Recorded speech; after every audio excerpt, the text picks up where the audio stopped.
Feast of Unleavened Bread. Ba't nyo ginagamit to? Ha? Para saan? Ba't ginamit nyo to? Sa mga tuwid, bagsak na naman. Wala na naman pong talatang mapapatunayan. No? Yan lamang para po natin maintindihan at makita natin kung nagtatapat ang atin pong kausap o hindi. Kaya nga po, itatanong ko sana, sino po ba ang nagtatag ng araw ng linggo? Kung sasabihin niyang si Jesucristo, ang tanong, ibabalik ko ulit, kasi wala siyang binasa doon sa aking tanong kanina na challenge. Ang challenge ko, may mababasa ka ba? Na ang unang araw ng sanlinggo ay binanggit o binigkas mismo ni Kristo sa kanyang mga bibig o hindi? Kung wala kang mababasa, ibig sabihin, papaanong si Kristo ang magtatatag ng unang araw ng sanlinggo? Ni pagbigkas, hindi nga niya binigkas. Paano ngayon yun? Kaya ito'y tatandaan at palaisipan po sa ating mga nakikinig. Kaya mag-iingat po tayo sa ating pong mga napakikinggan. Kaya yung sabi niya, wala daw akong mababasa si Jesus at mga apostol ay nangili ng Sabat. Mamayang hapon pa ho yun, Ginoong Periol. Mamaya pa ho yung hapon, yung aking patunay. Kaya, dapat alahan, remember your stand and remember what you are right now. Kayo po ay nasa affirmative. Ngayon, meron po siyang sinabi, nasabi niya ganon, may sinabi siya na, ang sabi niya, may binanggit siya doon sa mga PowerPoint presentation. Napatotoo ng mga church fathers na sila ay nangilin ng linggo o yung day, they recognize Sunday. Ginamit niya, for example, babanggit po ako ng dalawang prominent, ay si Ignatius of the Bishop of Antioch. Meron ho siyang letter na kung tawagin ay Ignatius to the Magnesians. Yun yung kanyang binanggit doon Ang nagkataon naman, may dala ko rito na kopya noon. Yung letra ni Ignatius na isa pong bishop sa Antioch noong 2nd century.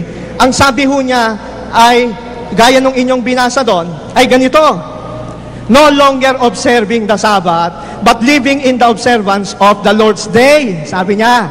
Kaya daw, hindi na ho Sabbath, kundi Lord's Day. Pero kung babasahin niyo po ang konteksto sa ilalim po, dito po sa page 63, ay hindi ho talaga ganon ang kahulugan ni Ignatius. Ang sabi niya,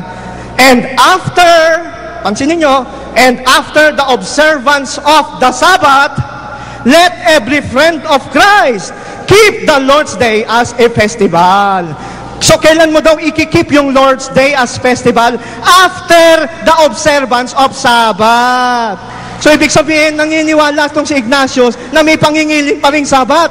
Na Sabado, pagkatapos ng Sabado, kinabukasan linggo, di gusto nyo, kayo ay magkaroon ng festival. Sa mga kapatid, si Ignatius, hindi naniniwala na ang linggo ay Sabat.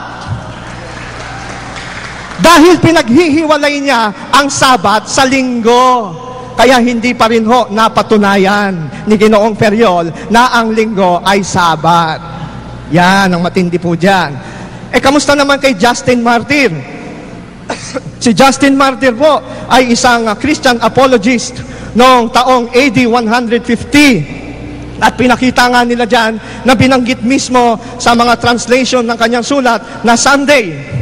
But ito ang hindi napansin ni Ginoong Periol. Ang Sunday na tinutukoy ni Justin Martyr doon ay hindi po day of rest, but only day of worship. Ano bang patutuhanan mo? Patutunayan mo, Ginoong Periol, na ang linggo ay araw ng pagsamba at Sabat. Sa mga kapatid, hindi sa iyo sang-ayon si Justin Martyr. So, dapat yung mga ginagamit mong mga ebidensya, mga referensya from the church fathers, dapat yung medyo talagang tutumbok doon sa iyong paniniwala. Kaso ang lumalabas, lumalaban pa sa paniniwala at paninindigan nyo paano ho ba yan, mga kaibigan? Kaya, pag-aralan pa nating maigi ang mga bagay na ito bago tayo mailigaw sa atin pong mga maling paniniwala.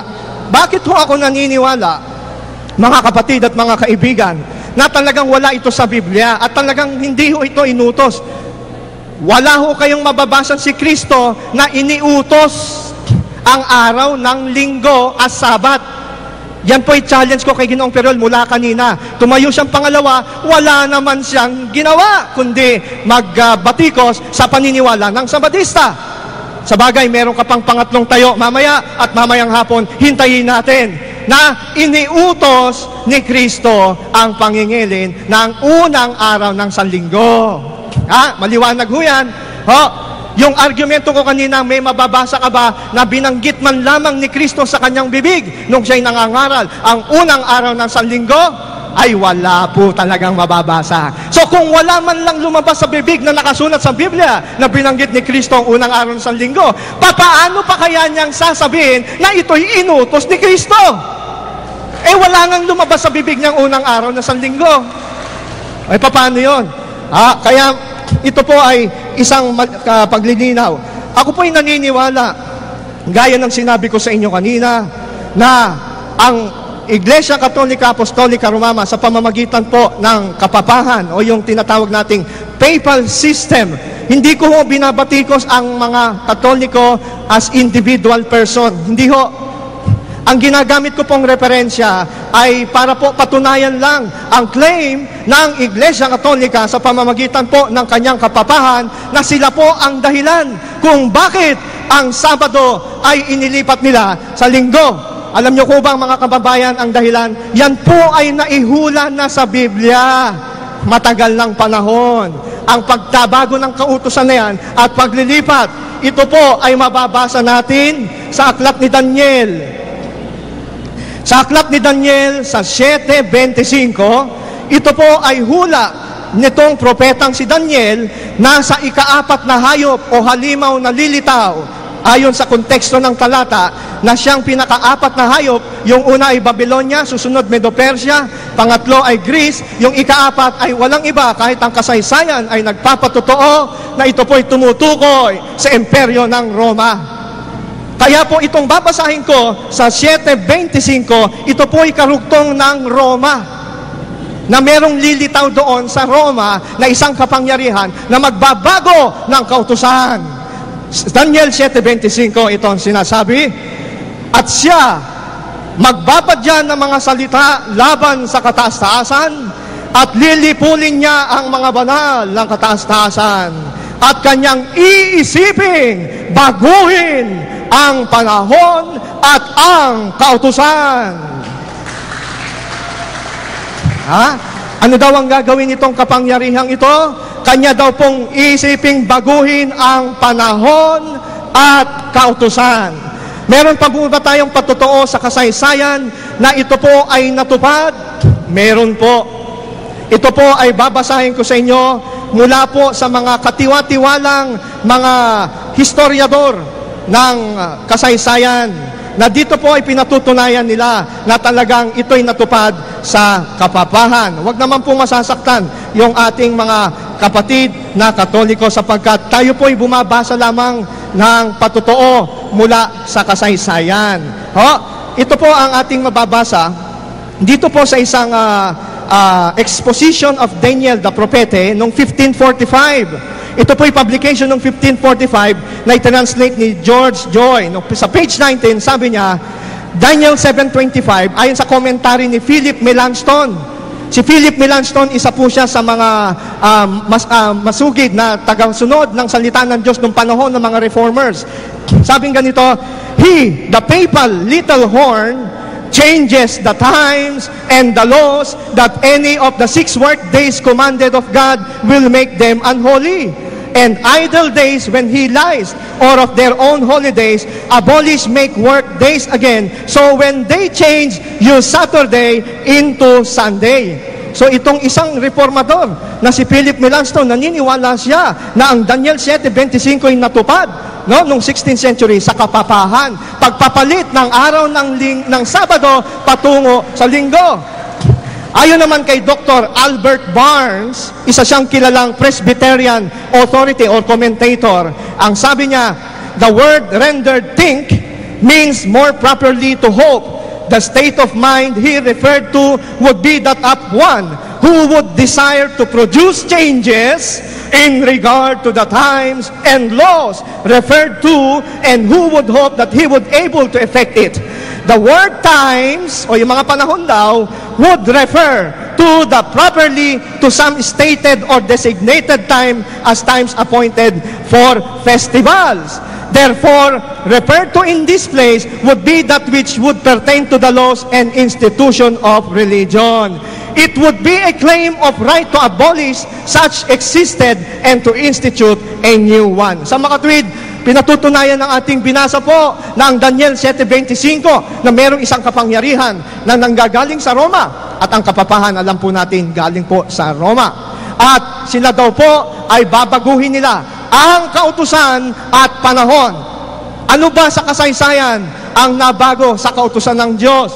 Hindi po ba, kung titignan natin ang Ten Commandments sa ating nakagisnang pananampalataya, Ten Commandments ngayon, pag tinignan nyo yung ika-4 na utos, ayon sa Biblia, itong Sabat na pangingilin, wala na doon sa kautusan na iyon, ayon sa interpretation ng Roman Catholic Church, nawala na, tinanggal na, nawala. Sa makatwid, natupad yung hula. Kaya yung mga binabasa sa atin ni Ginoong Peryol na mga patutuo daw na ang linggo ay isang araw ng pagsamba, yan po ay katuparan ng hula na ang kaaway ng Diyos ay babaguhin ang araw ng pagsamba. Sa makatwid, ang tanong natin sa ating sarili, sino ang magbabago ng araw ng pagsamba? Mula Sabado tungong Linggo, kakampi ng Diyos o kaaway ng Diyos? Kaaway po ng Diyos, ayon sa hula. Kaya uulitin ko po, ito'y paanyaya sa inyo, mga mahal na kapatid at mga mahal na kaibigan. Sabi ng ating Panginoong Kristo, ito po'y ating pagbulayan at ating pag-isipan. Sa Mateo 15, ang sabi ng Panginoon sa talatang 9, at datapwat walang kabuluhan ang pagsamba nila sa akin. Kahit basahin mo pa yung pagsamba ng linggo, kung anong-anong referensya, ang sabi ni Kristo, walang kabuluhan ang pagsamba nila sa akin. Bakit? Na nagtuturo ng kanilang pinakaaral ang mga utos ng tao. Sa makatuwid, utos lang ng tao ang pangingilin ng linggo. At yan ay napatunayan na natin at nabasa mula sa ating mga binasang referensya na ito po ay galing sa Iglesia Katolika o sa kapapahan. Uulitin ko po para din po doon sa mga hindi masyad o yung mga late nang pumunta. Ito po ay galing sa Converts Catechism of Catholic Doctrine by Reverend Peter German. Sabi niya, question, which is the Sabbath day? Answer, Saturday is the Sabbath day. Alam nila, Saturday is the Sabbath day. Question, why do we observe Sunday instead of Saturday? Bakit nga naman Sunday ang pinangingilin nyo kung alam nyo palang Sabado? Ang sagot, answer, we observe Sunday instead of Saturday because the Catholic Church in the Council of Laodicea transferred the solemnity of Saturday to Sunday. Yan. At natupad po yan. Yan ay katuparan ng hula ni Daniel, mga kapatid. Ano po bang gusto niyong gawin, mga kapatid? Kayo ba'y maging kakampi nung tumupad ng hula na iyon na babaguhin daw ang kautusan at panahon? O kayo po'y lumayo sa kanya bilang siya ay tinatawag sa Biblia na Babylonian Dakila? Kayo po ang makasasagot. Anong pipiliin niyo, mga kapatid? Tradisyon o utos ng Diyos? Wala tayong pipiliin, kundi utos ng Diyos. Kaya yan po ang ating pong masasabi dyan. Kaya yung nabanggit ni Ginoong Peryol kanina, na nabanggit niya, sinulat ko rito, yung mga pari daw, sinabi ko raw na yun daw ay mga kinatawan ni Satanas. Wala po akong sinasabing ganon. Kasi yun po ay pagpe-personal. Hindi ho namin doktrina yon. Ang atin pong tinutuwid dito yung aral, hindi yung pagkatao ng sino man. Yan ang tatandaan natin. Kaya misleading po yon, Ginoong Peryol. Misleading po yung inyong sinabi sapagkat wala naman po na akong sinasabi na ganon, na ang mga Katoliko ay hindi sa Diyos. Sila po ay mahal din ng Diyos. Sila po ay may pagkakataon. Mayroon din pong anak ng Diyos.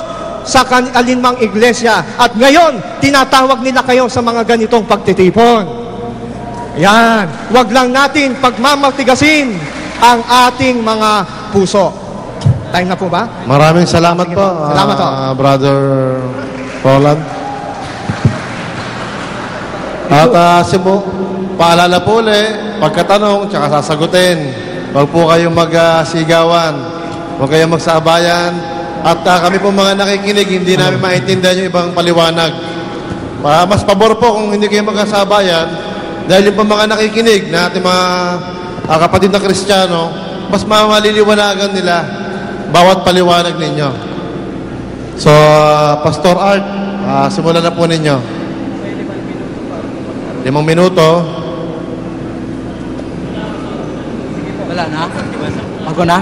Okay. Binasa mo itong nasa Juan 9:16. Ang ilan sa mga Pariseo nagsabi, ang taong ito'y hindi galing sa Diyos sapagkat hindi nangilin sa Sabat. Ang tanong ko, sabi ng mga Pariseo, hindi si Kristo nangilin sa Sabat. Totoo ba yung kanilang sinabi? Yan po hindi totoo sapagkat si Kristo ay nangili ng Sabat. Kasi galing siya sa Diyos. Hindi. Totoo ba sinabi nila na si Kristo hindi nangilin sa Sabat? Dahil po si Kristo ay galing sa Diyos, Oo. nangingiling siya ng Sabat.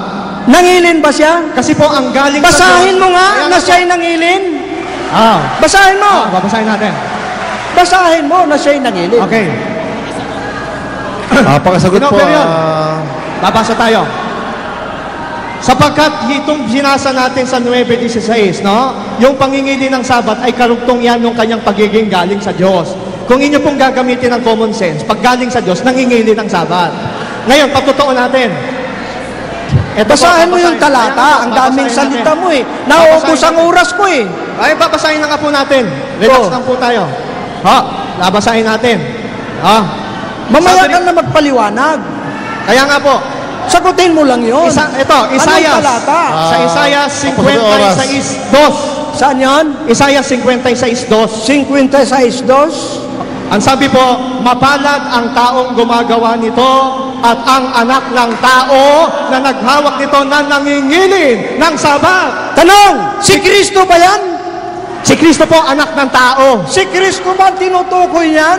Si Kristo po ay anak ng Tao tao. ba si Kristo? Kaya nangingilin din siya ng Sabat. Si Kristo ba ang tinutukoy niyan? Walang mabasang si Kristo nang hili ng Sabat. Yan tinutukoy niya eh. Hindi tungkol kay Kristo yan. Si Kristo po, Ito ang sunod na tanong. ang sagot, Ito ang sagot. si Kristo, anak ng tao. Ito ang sunod na tanong. Hindi Ay, ka ba nagpapaliwanag siya na ubos ang oras. Hindi ko mo ba eh. kayo Ito ang naniniwala tanong. si Kristo? Tama na. Sige. Ito. Anak ng tao, kaya nangilin Sabat. Sige Si po. Kristo ba membro ng Judismo? Sagot. Si Kristo po, ulo ng iglesia. Si Kristo, Kristo ulo ba membro iglesia. ng Judismo? Oh. Kaya dapat, Hudyo ba si Kristo? Ito ang tanong. Hudyo ba si Kristo? ano ho, Hudyo? Sino? Hudyo? Hudyo ba si Kristo? Oo, Hudyo po. Sa makatwid, membro siya ng Judismo. Ng Judaismo. Topic natin, Kristanismo eh. Membro ba siya ng Judismo? Topic natin, Kristanismo, di po ba? Ano ba tinatanong nyo? Ang tanong, Judaismo. kung siya ay membro ng Judismo, Apa. bakit ipinapatay siya ng mga Hudyo? Ayun. Sa makatwid, hindi siya membro. Oh, bakit siya pinapatay ng mga Hudyo? Ay kasi po, yung mga Hudyo na kumakalaban sa kanila, mali ang interpretasyon nila sa Sabat. Ang ibig mong sabihin, talagang nangilin si Kristo ng Sabat. Basahin mo na nangilin. Bumalik ka naman doon sa tanong. Ay, hindi mo nasasagot eh. Babasahin ko ulit. Hindi mo Pinakinggan ko sa nasasagot. tanong eh. Hindi mo nasasagot ang tanong niyan na bumasa. Kaya nga po, Oh. babasahin ko ulit sa Basahin inyo. mo. Ang binasa mo Dali, sa Isaiah, ang layo nun. Hindi, malapit yun. Sandali. Sige po, pakiulit po yung tanong para masagot po. Oh, sagot. Basa ka na si Kristo'y nangilin ng Sabat. Kanina pa yan, hindi Eto. mo nasasagot. Binasa ko na kanina, no? Basahin mo. Isaiah 56:2. Mapalad ang taong gumagawa nito. Si Kristo at ba ang anak ng tinutukoy tao dyan? Na nangingilin Si ng Kristo Sabat. ba Ang tanong ko, si Kristo ba ang tinutukoy dyan? Hindi ba si Kristo nung nasa lupa, Sa tao siya? makatwid, hindi si Kristo. Hindi si po. Kristo ang tinutukoy, sabi niya. Anak ng tao dyan. Di ba si Ah, Kristo sige, tanong po ulit kayo. nung nasa lupa? Tatanong uli ako. Sabi mo, hindi si Kristo ang tinutukoy Si Kristo yan. nung nasa lupa, Ito anak ang ng sunod kong tao. tanong. Anak ng tao si Kristo, kaya nanginig siyang saba. Sa panahon ba, ito, Mr. Obedos, sa panahon ba ni Isaias, si Kristo anak na ng tao? Pakisagot po. Oh. Ha. Okay. Ito sagot. Oh, sige. Sagot. Oh, ito sagot. Hindi Oo, ho. hindi Ito lang sagot. yan. Categorical eh. Oh, Ito sagot. 30 seconds lang yan. Sandali po. 30 seconds. Sagutin po, Ay, sagutin ano, po. 30 seconds. Sige po, brother po. Oh, ang sabi dito sa Isaias, mapalad ang taong gumagawa nito at ang anak ng tao na nangahawak nito na nangingilin ng sabat. Nung panahon ni Isaias, si Kristo'y buhay na at siya'y alam na tatawaging anak ng Diyos. Anak na ng tao sa panahon ni Isaias. At anak ng tao. Kailan naging anak ng tao si Kristo? Kaya Yan ang ito, tanong. Kailan naging anak ng tao si Kristo? Pakisagot po. ito, sa Daniel. Sa Daniel, sabi ho sa Daniel, Daniel. 7:9. Ha? Sige. Sabi ho rito sa Daniel, aking minasdan. Ha? Ha? Ito'y mababasa natin. Ha? Ha? Sa Sige, Daniel, sa basahin.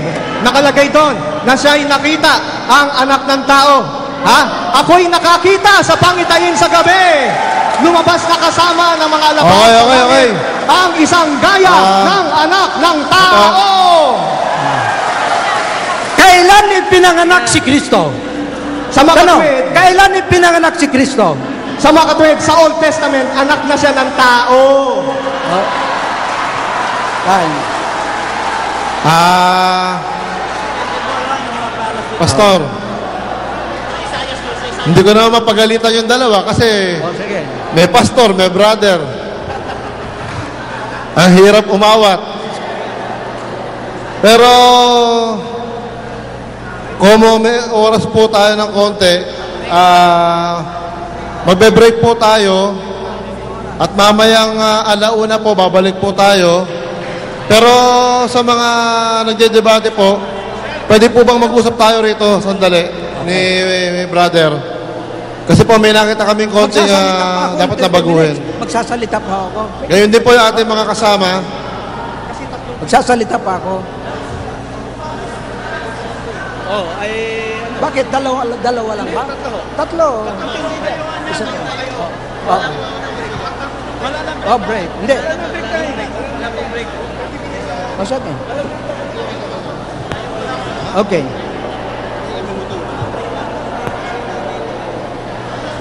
Okay, mga kapatid at kababayan. Oo. Oo. Mr.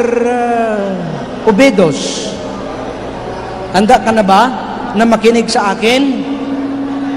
Mr. Obedos, yung ginagamit yung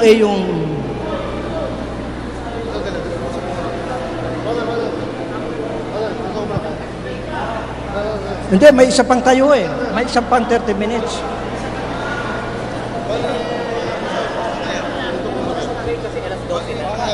Nakakadalawang tayo na kayo. Bakit tatlong tayo? Kaya naman sa ano. Oh, dalawang tayo ano eh. Dalawang loko. Pahinga muna. Ngayon at mamaya. Kawawa naman yung Bawat moderator. Pahinga muna, oh. Nagugutom. Break muna tayo kasi dalawang tayo na eh. Susundin muna natin ito. Susundin natin ito. 30 minutes lang naman ho yun eh. Tapos magtatanong ako ng 30 minutes, sige. 30 minutes lang. Tapos 5 minutes na tayo. Break na. Hindi na, mamaya na.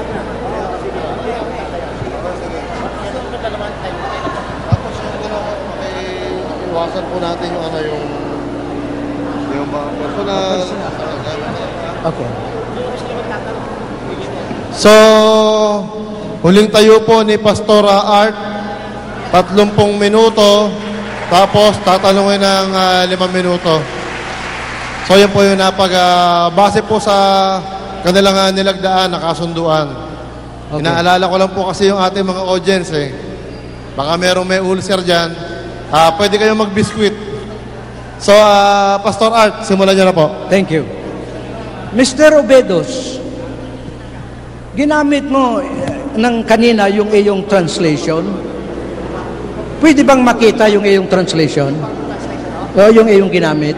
Kung sino ang may gawa niyan? Pakitingin ha.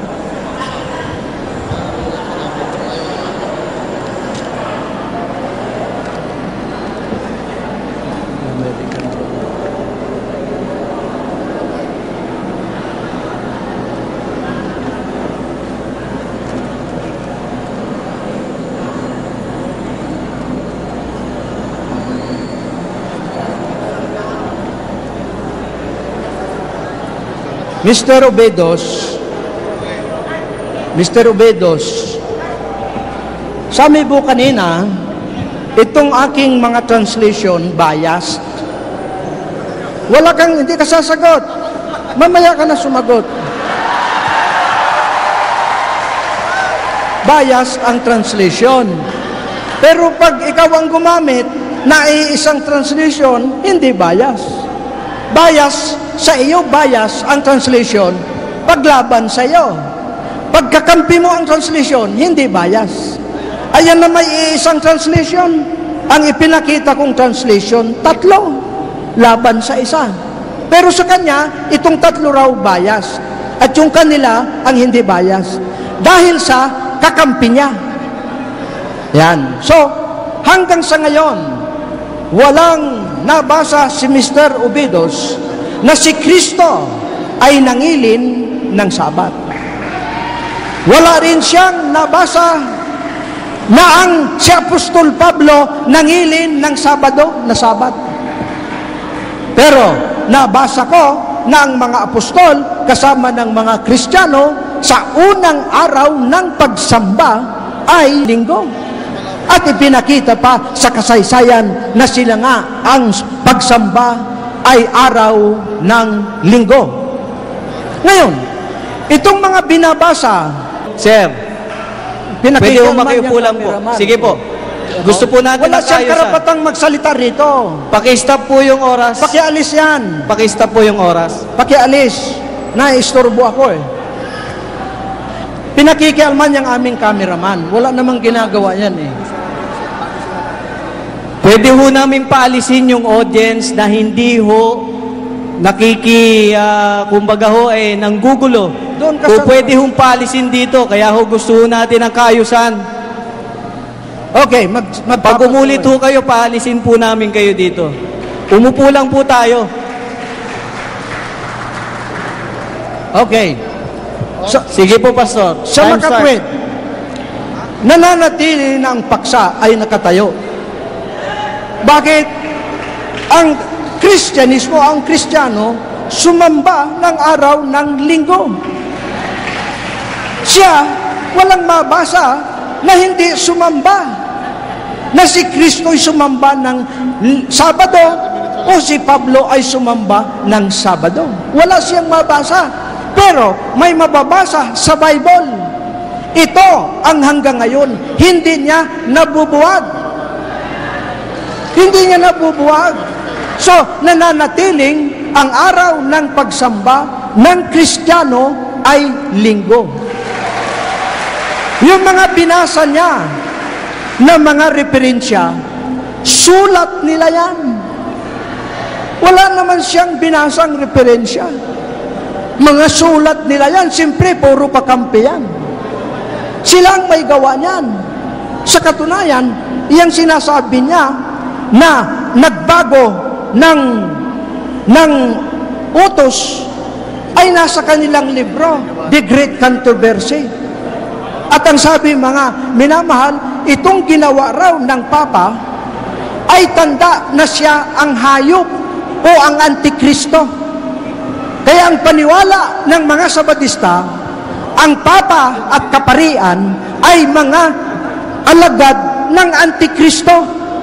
Babasahin ko po sa inyo.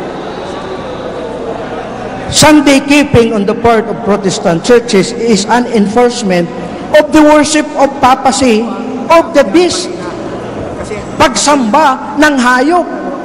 Sa makatwid, Yang kanyang binabasa na ang sabi niya ay binago ang kautusan.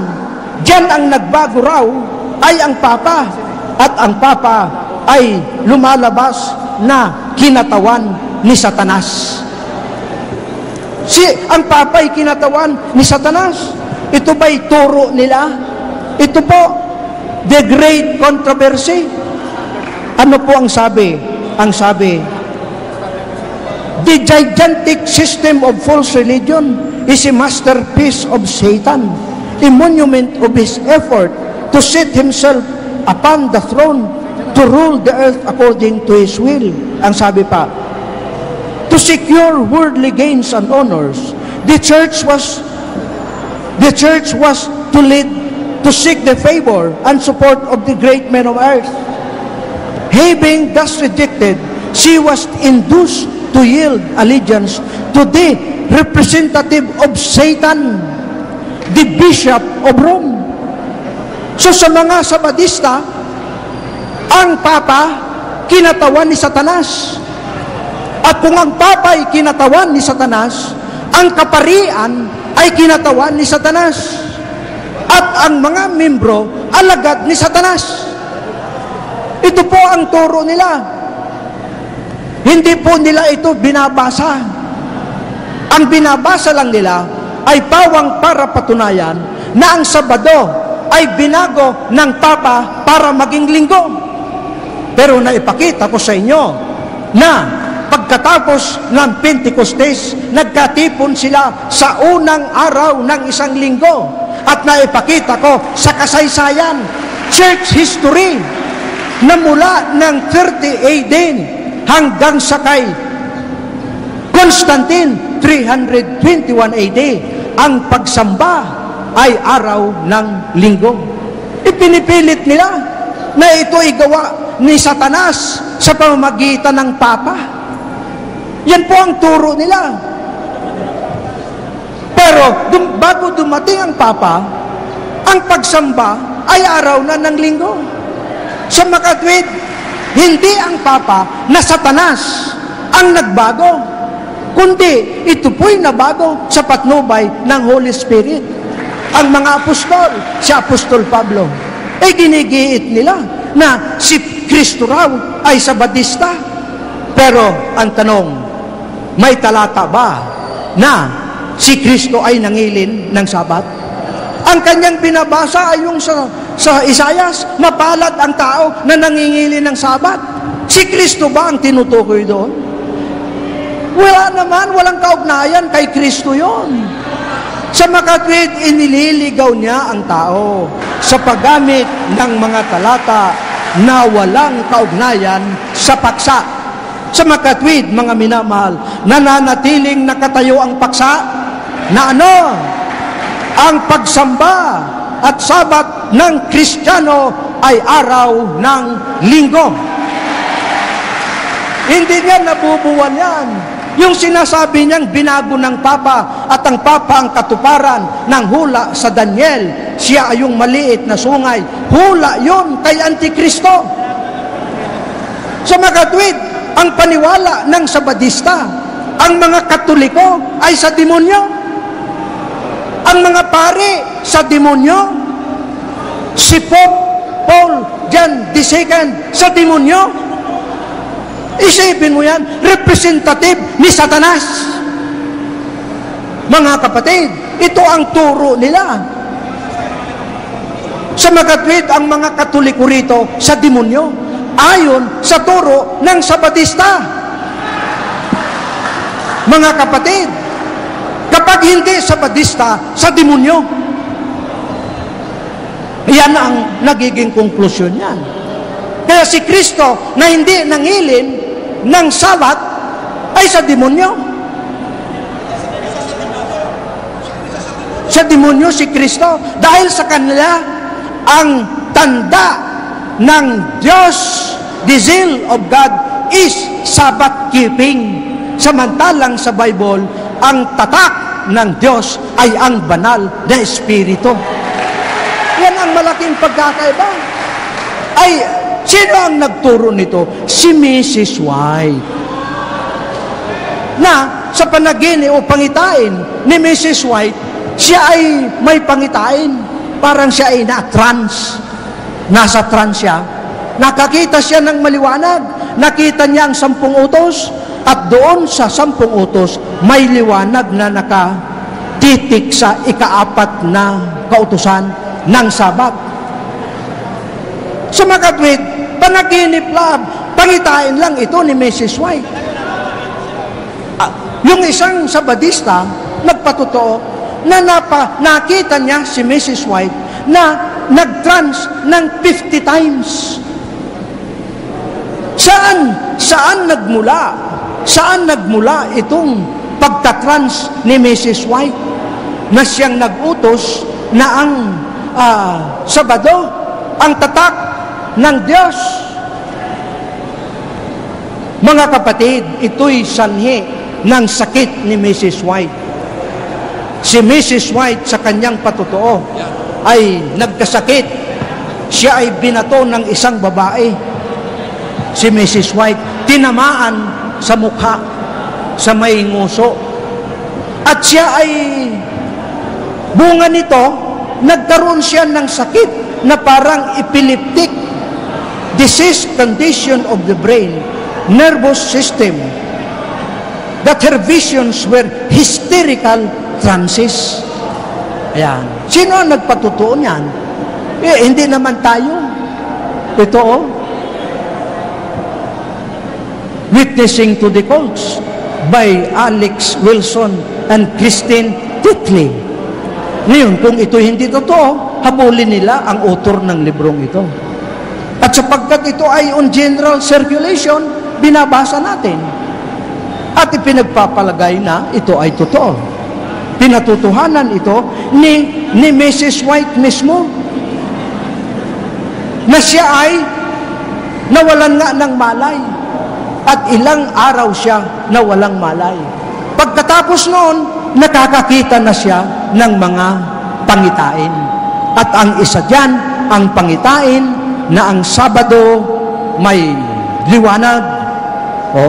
At kung ito sa Bible, hindi itinuloy ang Sabat dahil iyan ay tinupad ni Kristo sa krus. Tinupad na yan ni Kristo sa krus. At sabi sa Biblia, ang kautusang natutupad, lumilipas.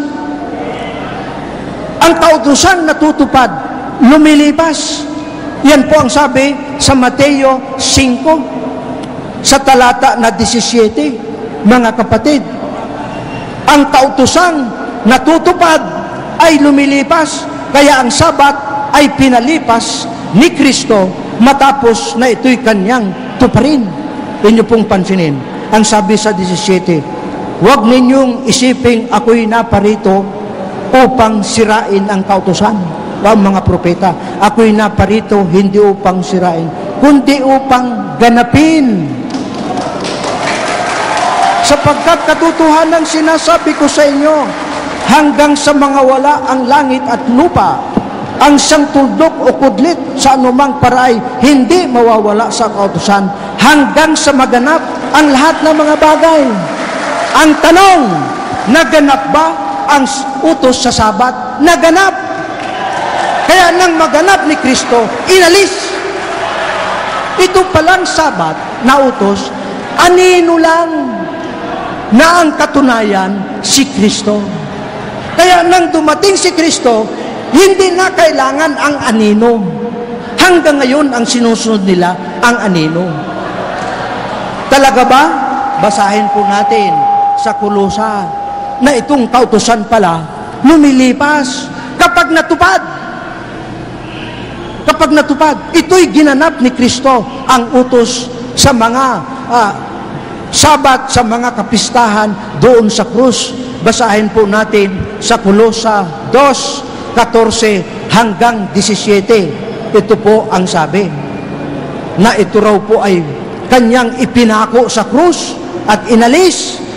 Ang sabi po, na pinawi ang usapang nasusulat sa mga palatuntunan laban sa atin na hindi ayon sa atin, at ito'y kanyang inalis. Ano raw ang ginawa? Inalis. Paano? Ipinako sa krus. sa 16, sino man ngay huwag humatol sa inyo tungkol sa pagkain o sa pag-inom o tungkol sa kapistahan o bagong buwan o araw ng Sabat. Inyong pansinin na isang anino ng mga bagay na magsisidating. Ngunit ang katawan ay si Kristo. Ano raw itong mga Sabat? Anino? Ano ang katuparan? Si Kristo. Kaya ang utos sa Sabat, tinupad ni Kristo sa krus. Ngayon, kung natupad na, lilipas na. At pinalipas nga ng Panginoon. Sa mga katwid, hindi na kinakailangang sundin pa ito. May ibinigay sa iglesia na isang araw na siyang dapat sambahin ng Panginoon. Binasa ko kanina na maging sa lumang tipan pa, ang unang araw, paminsan-minsan, ay ginagawang Sabat. Kasama ng ikapitong araw. Pero sa panahon ng Kristyanismo, ito ay naging permanenteng araw ng pagsamba mula, mga kapatid, sa Acts 27 hanggang sa kasaysayan, hanggang sa dumating kay